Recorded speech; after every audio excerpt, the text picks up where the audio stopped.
Some people, even today, are quite concerned even the word of fire. On August 17th, the Kukubee fire blew up in our watershed here. Myself and two of my boys came out to check on the fire to see how much activity there was. And when we got out here, it was ripping and roaring. There was nothing we could do. 3 hours later, we were being evacuated, so yeah, it was quite devastating to us.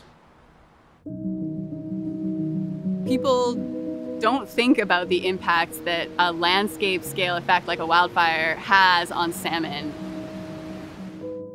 Wildfires impact salmon habitat in a variety of different ways. When an area is burned really intensively, the shade is lost. It's exposed to the sun. Temperatures in the streams will tend to rise and sometimes push beyond what salmon can survive. And in the long term, it affects the landscape, destabilizing slopes, causing increased sedimentation that clogs up streams and decreases fish passage, can cause slides and landslides like that we've been seeing in recent years as well.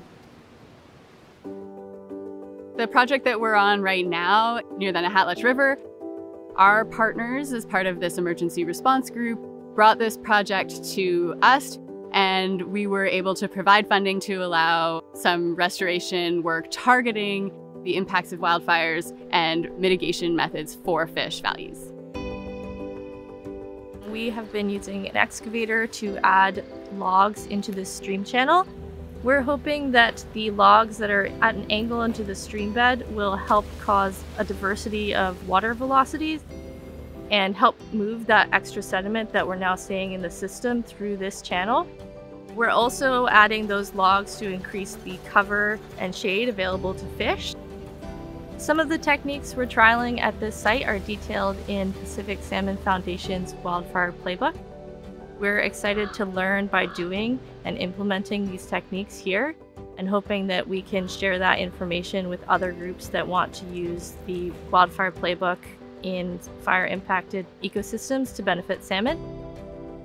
The Wildfire Playbook really came out of the increase in wildfires and really recognizing that there was a gap between land management for forest reforestation and the management of salmon values. Someone actually came to PSF and asked, like, we've had a recent wildfire in our area, what can we do to restore that habitat for salmon? And we kind of looked around and was like, oh, that doesn't exist that way. So that's where the need for a Wildfire Playbook emerged, and the Pacific Salmon Foundation took on this project. If the Wildfire Playbook didn't exist, this kind of restoration activity really would look at salmon values in isolation and not necessarily incorporating and including some of those broader forest ecosystem values and landscape level effects that wildfire have, specifically in the context of salmon. It was really heartening to see with the work that was completed today that the fish are immediately responding to the increased cover. So we were instantly seeing small juvenile fish using these logs as cover to escape the sun and find shade and lower temperature areas of the stream to live in. Seeing this work done is awesome work. I can't wait to see the outcome of this. Salmon is one of our main resources.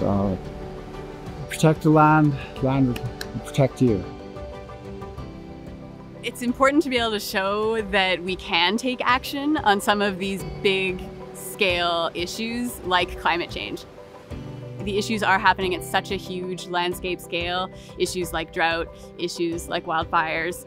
And this is a fairly small project, but we can show that these actions are effective and pilot and model ways that we can expand the toolkit of options that we have for responding to climate emergencies.